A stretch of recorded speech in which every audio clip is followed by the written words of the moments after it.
main saham juga buat mencari tahu apa sih pasar modal itu secara jauhnya. Soalnya kan yang kita tahu ini pasar modal cuma kayak tempat jual beli saham, obligasi.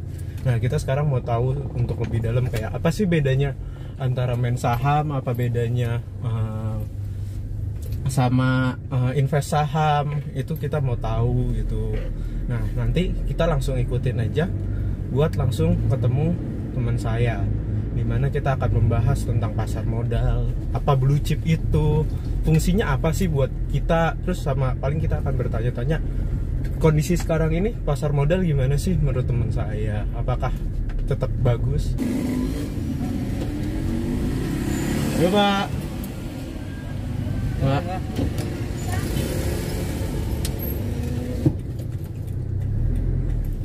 Nah, kita juga mau cari tahu gimana sih pendapat tentang teman aku itu tentang pasar modal itu dalam kondisi sekarang, tentang dimana PSBB, dimana ada corona ini, temanku gimana? Apakah masih dengan keadaan sekarang dia kayak oke, masih tetap mau invest, masih mau main, atau dia punya ketakutan sendiri? Untuk kita tahu lebih lanjutnya, kita lihat aja nanti. Nah, nanti kita juga akan cari tahu gimana sih cara buat buka pasar modal untuk misalnya kita mau trading, mau main invest saham. Nanti kita coba tanya ke teman kita gimana sih caranya buat kita bisa main saham atau trading saham di pasar modal. Kita lihat aja nanti ya. Halo teman-teman, ini yang tadi gua udah ceritain, ini teman aku, dia baru memulai main pasar modal, main saham. Nah, sekarang langsung kita tanya-tanya aja sih. Namanya BTW ini namanya Ricky. Hai. Nah, kita mulai aja bahwa Rick, sebenarnya pandangan lu tentang pasar modal itu gimana sih? Oke.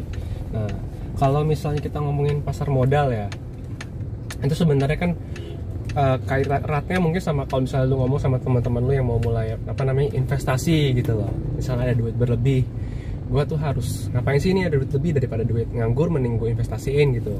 Nah, instrumen investasi kan sebenarnya banyak nih, ada emas, ada saham, ada mungkin kalau misalnya emang mau yang returnnya tinggi itu bisnis gitu loh. Bisnis juga bisa ngomong investasi gitu. Dan mungkin yang cukup ngetren saat ini yang nawarin return yang gede tuh misalnya cryptocurrency gitu, Bitcoin itu kan lagi rame. Nah, kalau misalnya pasar modal itu sebenarnya kalau boleh dikatakan itu sebenarnya kita juga namanya investasi, tapi dalam konteks kita beli bisnis orang lain. Kita beli sebagian bisnis dari orang lain, sehingga ketika bisnis tersebut mendapatkan profit, nah kita juga dapat bagian dari profit bisnis tersebut. Oh, jadi begitu. Terus sebenarnya kayak manfaatnya dari pasar modal itu kan mungkin kayak bisa buat dana pensiun, ibaratnya dana pensiun kita untuk hari tua kayak gitu. Terus ada manfaat lainnya juga nggak sih dari pasar modal itu sendiri? Oke, nah kalau misalnya mungkin dari tadi gue menanggapi dulu soal mungkin dari tadi yang ngomong soal masa tua gitu loh. Yeah. Nah, ketika kita ngomongin investasi, sebenarnya kita harus bedakan dulu. Investasi itu sebenarnya ada macam-macam kategorinya lah. Lu bisa ngomong ada investasi jangka pendek, investasi jangka panjang gitu loh. Nah, ketika lu main di pasar saham, itu ada dua jenis orang yang main. Satu namanya trader, satu namanya investor. Nah, jadi kalau kita ngomongin ke objektifnya itu ada dua lagi juga. Ada jangka pendek, jangka panjang. Kalau misal lu main sebagai trader, itu lu main jangka pendek. Jadi lu setiap hari ini lu bakal ngecek pasar modal gitu loh. Keadaan pasar modal entah dari dari website BI atau mungkin situs-situs lainnya. Nah, situ lu analisis kayak kira-kira nih by analisis lu kira-kira perusahaan mana sih yang bakal hari ini atau mungkin dalam besok kira-kira bakal naik gitu loh. Jadi terus lu beli, besoknya bisa langsung jual. Nah, beda kalau misalnya lu ngomong investasi jangka panjang. Investasi jangka panjang itu kayak lu taruh, lu analisis perusahaannya, terus lu taruh duit misalnya langsung ya let's say 30% dari aset lu. Nah, terus lu tungguin tuh sampai 5 tahun, 10 tahun. Nah, itu namanya investor. Jadi ada dua jenis, satu trader, satu investor. trader itu lebih yang ke arah main saham itu bukan sih? Nah, sebenarnya kalau lu ngomongin main saham itu ada dua tadi gue bilang. Ada investor sama trader, sebenarnya dua-duanya main saham. Cuma kalau trader tadi gue bilang dia main jangka pendek, kalau investor tuh mainnya jangka panjang. Kalau misalnya tergantung makanya goals lu tuh apa gitu. Goals lu apa ke depannya. Nah, kalau misalnya trader itu pasti bakal lebih makan waktu karena setiap hari lu harus ngeliatin pergerakan chart dari masing-masing saham. Kalau misal investor, lu cuma nganalisis sekali, terus lu beli, nah udah lu diemin aja tuh, sampai 5 tahun, 10 tahun, nah nanti bisa returnnya rata-rata bisa 3 kali, 5 kali dari duit yang lu taruh di awal. Kalau lu sendiri kan ini baru memulai kan ya. Nah, lu sendiri sekarang ini kayak tujuannya adalah yang trading, yang jangka pendek ini apa yang untuk invest jangka panjang ini? Oke, nah kalau misalnya gue sekarang kan juga gue masih sambil kerja dan juga dari situ gue mendapatkan income aktif. Nah terus jadi income pasif gue nih portofolionya gue bikin dari saham ini. Nah buat main saham ini gue bakal main di jangka panjang. Gue bakal main di 5 tahun sampai 10 tahun gitu. Jadi intinya dana berlebih gue ini bakal gue gunakan buat taruh di perusahaan yang udah gue analisis dulu. Jadi kalau main di jangka panjang ini gue main namanya mungkin agak teknis ya, namanya tuh analisis fundamental. Jadi lu melihat portofolio perusahaannya kayak kinerjanya ini perusahaannya dari tahun ke tahun nih bagus nggak gitu. Kita mainnya udah tahunan. Sedangkan kalau misalnya trader itu mainnya di chart. Jadi kayak setiap hari apakah naik turunnya gimana, dan analisis pakai ada teknik-tekniknya lah. Nah kalau misalnya gue main di jangka panjang. Nah, kalau jangka panjang kan banyak orang yang bilang kalau lu baru mau mulai segala macam, kalau bisa pakai yang saham-saham Q45, blue chip. Itu sebenarnya maksud dari saham Q45, saham blue chip itu apa sih? Kayak ada yang bilang itu kayak emang buat investasi jauh lebih bagus. Atau gimana sih? Nah, Nah, kalau misalnya ketika kita ngomongin soal saham, dan kasus ini misalnya banyak orang yang awal-awal mau investasi saham di blue chip gitu loh. Kenapa orang pada ngomong blue chip gitu loh? Karena memang pada umumnya itu blue chip itu tuh kalau bisa kita ngomongin definisi ya secara general ya, blue chip itu merupakan saham dari perusahaan-perusahaan yang memang sudah terbukti gitu loh. Jadi dari tahun ke tahun tuh biasanya market leader lah di industrinya. Misalnya kita ngomongin soal FMCG, fast moving consumer goods, itu kita ngomong misalnya Unilever itu kan semua kita tahu produknya kayak sabun, habis sampo, macam-macam lah. Jadi dan setiap hari pasti kita pakai gitu loh. Nah di situ kita lihat bahwa demandnya pasti selalu ada gitu loh. Nggak mungkin orang tuh nggak misalnya nggak pakai produknya dia gitu loh, nggak mandi atau nggak minum susu gitu loh, pasti ada produknya dia. Nah jadi kalau dulu lihat juga pasti kan dia tuh market leader di industrinya. Nah kalau secara statistik dia tuh setara tahun ke tahun tuh stabil. Jadi ketika lu main di blue chip dalam waktu ini lu beli sahamnya Unilever, secara otomatis lu bakal merasa lebih aman gitu loh, karena kinerjanya udah terbukti. Cuma kalau kita ngomongin soal gainnya, interest yang bakal lu dapet, returnnya itu tuh nggak bakal segede dari perusahaan-perusahaan lain gitu loh, yang misalnya second tier. Jadi ini kita ngomong ada blue chip sama second tier. Second tier itu kayak perusahaan-perusahaan yang misalnya baru pertengahan lah, belum kelihatan banget, cuma dia ada potensinya gitu loh. Kalau misalnya kita ngomongin soal misalnya blue chip, mungkin setahun kalau lu main invest itu let's say lu dapet roughly 10-15% gitu loh. Nah kalau misalnya lu main di second tier nih yang bener-bener lu bisa analisis udah bagus, terus lu lihat kinerja perusahaannya bagus, ada potensi, dalam setahun maybe lu bisa dapat sampai 200% gitu loh. Gede juga ya berarti rata-rata orang yang kayak mulai yang sudah tahu dalamnya seluk-beluknya, mereka seringnya lebih main di second tier tersebut daripada di blue chip ya. Ya, jadi kalau misalnya ngomongin itu kembali lagi ke pribadi masing-masing. Jadi ketika kita ngomongin investasi saham, lu juga harus melihat kondisi aset lu. Nah, seberapa besar risk yang berani lu ambil. Nah, jadi kalau misalnya yang pertama kali juga, kalau misalnya teman-teman yang baru mau beneran mulai nih, kalau gue kan juga sebenarnya gue udah pernah main di cryptocurrency, cuma gara-gara gue ngerasa sekarang ini lagi butuh pengen cuma main di saham. Nah gue juga belajarin gitu loh. Jadi ketika lu mau main invest di saham, itu juga harus belajar ilmunya dulu. Jangan langsung terjun gitu, jangan ngikutin kata orang. Lu harus analisis sendiri. Jangan ngikutin kata orang, kata ini bagus nih, beli. Jangan. Lu harus menganalisis sendiri baru lu beli, karena itu lu percaya bahwa perusahaan itu bagus dan kinerjanya bagus, sehingga lu willing gitu loh buat take risk buat beli perusahaan itu, dan pasti ini sahamnya ya. Nah, terus kalau kita ngomongin lagi tadi ke aset masing-masing individu, nah jadi kalau kita ngomongin portofolio itu tuh tergantung, ada namanya tuh mungkin let's say kayak risk taker, ada risk taker, ada yang moderat, ada yang konservatif gitu loh. Nah, jadi kita bandinginnya tuh terhadap itu.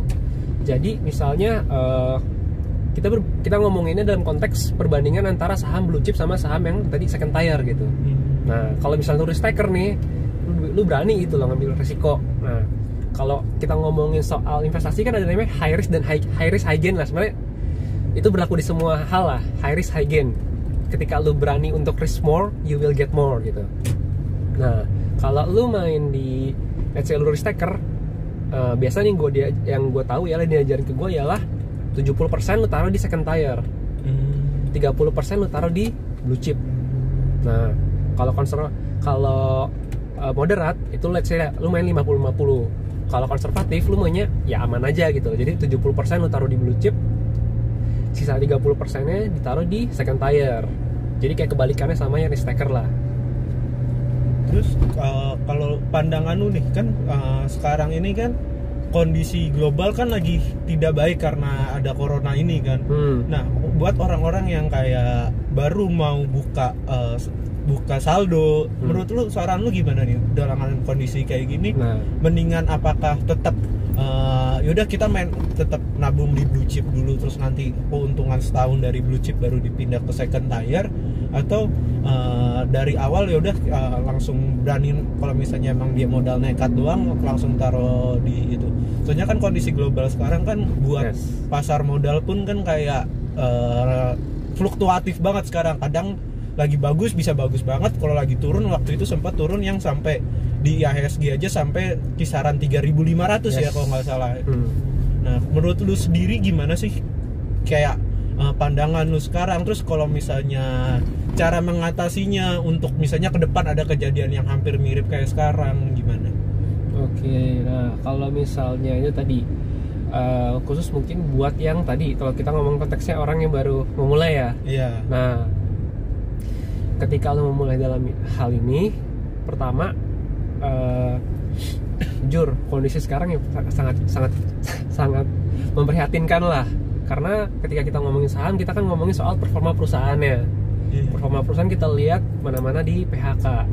Karena ya orang ini sekarang mau jaga duitnya gitu, nggak mau spending terlalu berlebihan. Otomatis bisnis juga nggak bisa bertahan gitu loh. Kita lihat banyak yang tutup. Nah, kalau kita ngomong itu berarti kan, kalau kita ngomong ke perusahaan yang punya saham, berarti sahamnya juga bakal turun.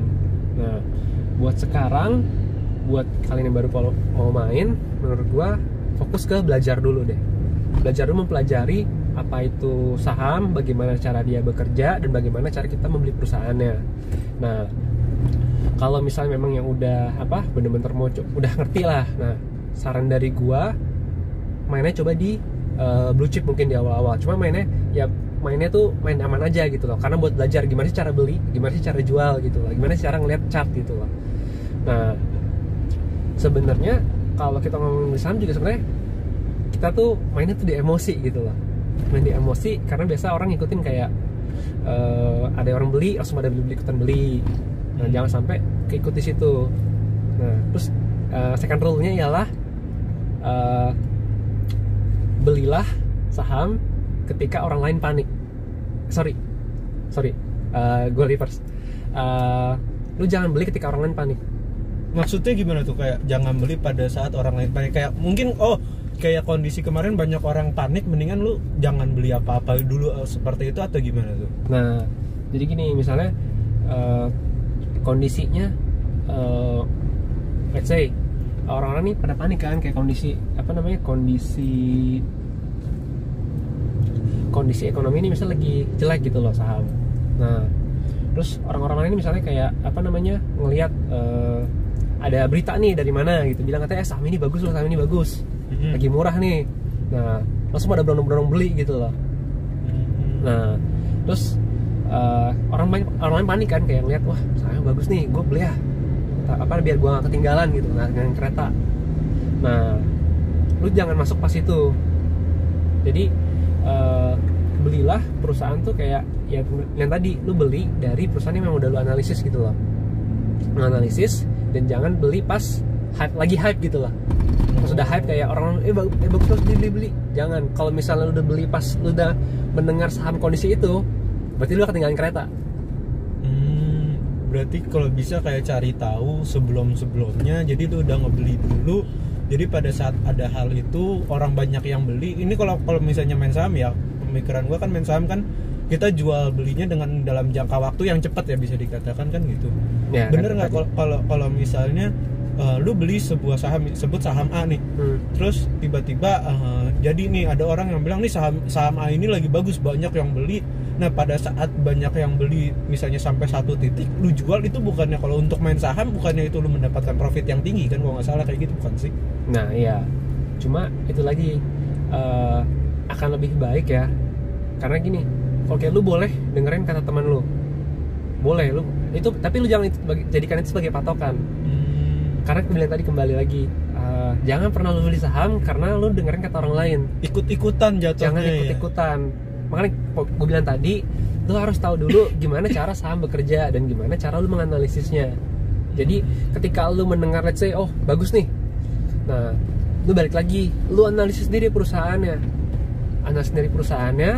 lu lihat apakah benar-benar ini perusahaannya bagus atau enggak. Apakah temen lu let's say ya lagi jahat banget gitu, bohong gitu, apes-apesnya gitu kan. Nah jadi harus benar-benar ngerti teorinya dan menganalisis sendiri. Dan ketika analisis, apakah profitnya ini bakal memberikan profit yang cukup masuk akal nggak buat lu dalam jangka waktu tertentu gitu loh. Nah jadi itulah kenapa gue tekankan pentingnya lu ngerti teorinya. Kalau misalnya saran dari gue, tahap pertama ialah lu belajar namanya analisis fundamental. Analisis fundamental. Di situ banyak kok di internet. Di situ lu bisa belajar gimana caranya melihat performa perusahaan gitu loh. Jadi ya mungkin ini agak ya cukup teknis lah, ada namanya PBV, DER, PER. Di situ lu bisa belajar, di situ lu ngelihat dari angka tersebut rasionya bagus nggak buat lu beli. Tapi gitu. Kayak gini, itu kan dari segi yang kalau orang yang mau buat main saham nih. Kalau misalnya kalau gue pribadi, gue pengen mulai main saham, tapi gue agak takut gue mulai masuk dengan reksadana. Itu hal yang positif juga nggak? Kayak yaudah deh, gue ada spare misalnya punya tabungan 5 juta gue masukin dulu nih ke reksadana, buat kayak mungkin dari bunga reksadana tersebut kan, bunganya reksadana juga kalau misalnya lu mainnya rapih, dapatnya juga lumayan lah ya. Yes. Dari duit reksadana tersebut, kalau lu baru masukin ke saham juga bisa dong ya. Nah kalau sebenarnya gini, kalau lu ngomongin reksadana sebenarnya itu juga salah satu kan namanya aset untuk media buat investasi. Nah kalau kita ngomongin sebenarnya gini, kalau reksadana itu sebenarnya mirip lah sama saham gitu lah. Cuma kembali lagi, reksadana itu juga ada macam-macam kayak saham. Ada namanya pasar modal, ada pasar uang gitu kan. Iya, ada yang investasi yang mudah dana pasti, ibaratnya ya, udah pendapatannya ya, pasti. Ya. Nah, di situ menurut gua satu langkah yang cukup bagus buat lu yang mau mencoba untuk investasi gitu lah. Karena bedanya gini, sebenarnya kalau anggap ialah bedanya antara reksadana dan misalnya main saham lah. Kalau misalnya lu ngomongin soal reksadana itu kan macam-macam. Berarti yang paling tinggi itu namanya pasar saham. Pasar saham di reksadana. Nah, bedanya antara reksadana pasar modal. Pasar modal dan lu main saham di di Bursa Efek Indonesia ialah kalau lu main di reksadana itu lu cuma tinggal taruh duit. Nah, duit lu ini bakal di-handle sama namanya manajer investasi. Jadi sama manajer investasi ini itu duit lu bakal dimainin, ditaruh-taruh di tempat-tempat yang menurut analisis dia tuh bagus gitu. Nah, jadi lu tinggal tinggal mempercayakan uang lu ke dia, terus tinggal lu tungguin aja kira-kira nih performanya gimana, kapan lu mau jual, kapan lu mau beli gitu loh. Jadi lu naruh duit tuh lu dimainin gitu sama orang, namanya manajer investasi. Kalau lu mau ngomongin pasar saham, lu ngomongin saham, ya lu analisis sendiri, lu beli sendiri, lu mainin sendiri gitu. Bedanya menurut gue di situ sih. Cuma buat yang baru-baru mulai, menurut gue kalau lu main di reksadana, satu langkah awal yang cukup bagus sih buat lu untuk belajar investasi, karena itu juga belajar gitu. Karena kembali yang gue bilang tadi, kalau lu main soal investasi ini lu main emosi gitu loh. Nah, lu main emosi, lu main reksadana, jadi lu bisa merasakan kayak belajar buat, aduh nanti pasti ada suatu saat dimana lu belajar mempelajari kayak, atau merasakan lah tiba-tiba anjir, gue dari duit gue 50.000, let's say 1 juta, kok sekarang gue langsung 900.000 gitu loh, 800.000, 700.000, aduh ntar rugi nih, terus tiba-tiba ntar lu tarik gitu karena takut rugi gitu. Nah, jadi di reksadana menurut gue satu langkah awal yang bagus buat lu belajar itu. Jadi biar mempelajari menghandle rasa takut lu ketika berinvestasi. Nah, dari tadi kan kita bahasnya tentang saham nih. Nah, kan kalau di pasar modal juga ada namanya obligasi. Yes. Obligasi itu adalah surat utang sebuah perusahaan atau negara yang dipublikkan ibaratnya kayak gitu. Nah, sebenarnya sistem kerjanya obligasi sama kayak saham dengan kalau gua yang pelajarin dulu di SMA tuh kayak kemungkinan ruginya itu lebih kecil. Itu gimana sih sebenarnya obligasi tersendiri itu gimana sih? Oke. Nah, kalau kita ngomongin soal obligasi itu sebenarnya namanya itu surat utang. Surat utang. Jadi misalnya ada media suatu agensi atau media, jadi dia itu bikin kerjasama sama BEI. Nah, jadi ada perusahaan yang mau ngutang nih, mau ngutang. Nah, dia tuh bikin namanya itu nanti dibuatnya namanya surat utang. Nah, surat utang tersebut nanti yang kita beli gitu. Jadi anggapannya simpelnya begini biar nggak ribet. Perusahaan mau ngutang cuma kepada masyarakat kayak kita gitu loh. Cuma melalui suatu instansi yang memperantarai antara kita dan perusahaan yang pengen ngutang. Jadi kita beli surat utang tersebut. Setelah itu let's say kita beli biasa tuh mulai dari 5 juta. Nah, lu beli, nanti suatu saat ketika perusahaan udah bisa berhasil bayar, lu bakal dapat return dari surat utang yang lu beli.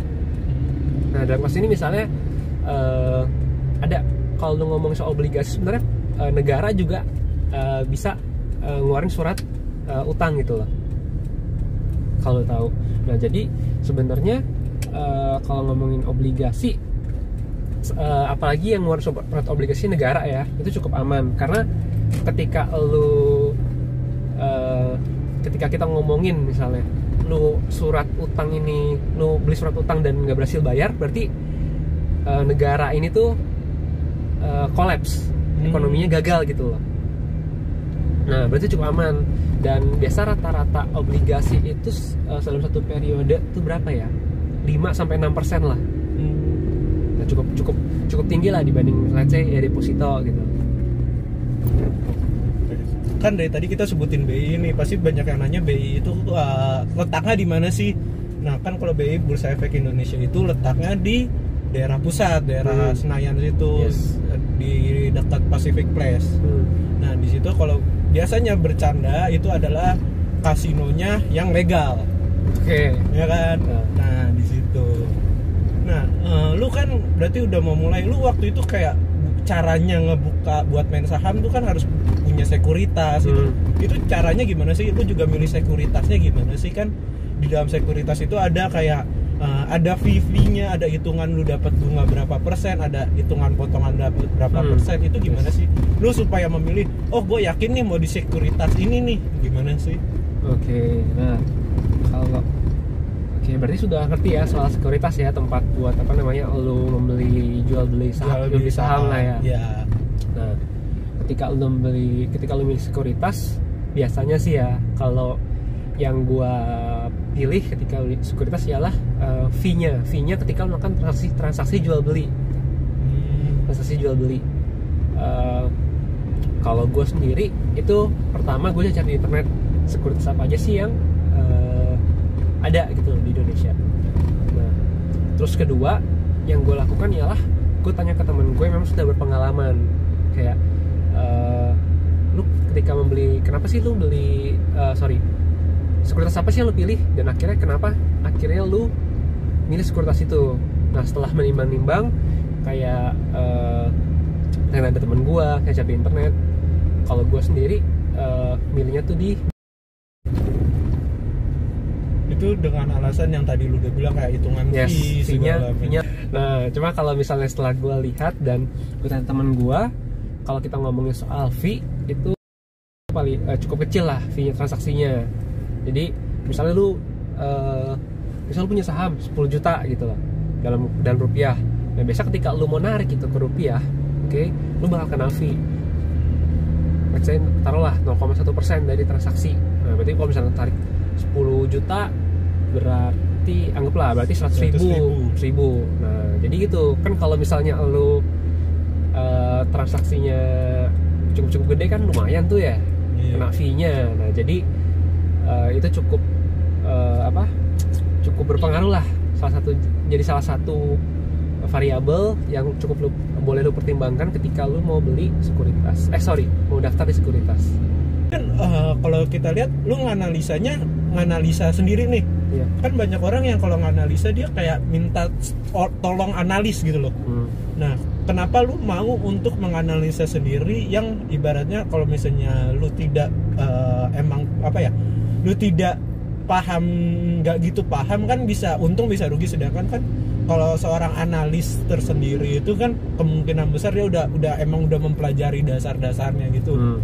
Kenapa lu kayak oke, gue mau mendingan pakai analisa gue sendiri daripada gue pakai analis orang lain gitu. Nah, kalau dari gue orangnya memang suka belajar gitu loh. Suka belajar buat hal-hal yang baru dah. Dalam kasus ini ya gue belajar buat untuk investasi di saham.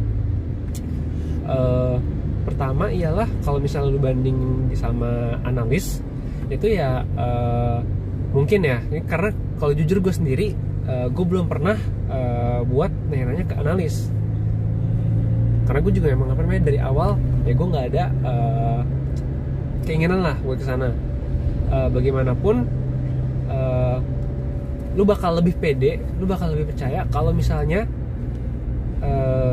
hasilnya itu keluar dari analisis itu sendiri. Bagaimanapun ketika lu mempercayakan ke analis, oke, dia lebih jago, dia lebih apa, cuma kembali pertama kalau lu analis sendiri, pertama ilmu lu nambah, kedua lu bakal lebih pede sama hasil kerjaan lu sendiri, analisis lu. Dan pastinya ketika lu mendapatkan return yang gede, lu bakal lebih seneng lah, karena itu merupakan hasil kerja keras lu sendiri. Jadi itulah kenapa tadi dari awal gue tekankan pentingnya buat belajar sendiri. Kalau misalnya lu dimainin analis, lu tanya analis, ya lu bakal cuma merujuk kayak, kemarin gue dikasih tahu analis ini. Padahal sebenarnya kalau lu main saham ya lu harus cari tahu sendiri. Lu kalau misalnya lu ngomong soal duit itu kan ya cukup sesuatu yang cukup bukan jahat sih. Maksudnya cukup sensitif lah. Ya, cukup sensitif, dan bisa orang siapa tahu lagi butuh, bisa nipu lah, bisa dikatakan kasarnya kayak gitu. Ya, itulah makanya kenapa kan kalau misal denger saham namanya saham gorengan. Ya, tuh banyak yang bilang saham gorengan yang kalau orang bilang biasanya yang banyak yang beli pas udah tinggi, totonya langsung gak lama jatuhnya habis. Ya, itu dia. Itulah makanya tadi gue sangat tekankan lah, kenapa lu nggak boleh dengerin kata orang. Jangan salah dengerin kata orang. Kalau dengerin kata orang, jatuhnya lu beli saham gorengan. Jadi lu dengerin kata orang kayak bagus nih, beli. Harga langsung melambung tinggi, kemudian sama dimainin sama bantar langsung harga jeblok gitu. Oke. Sekian dulu teman-teman buat kita bahas tentang pasar modal kayak gini hari ini. Makasih, dadah.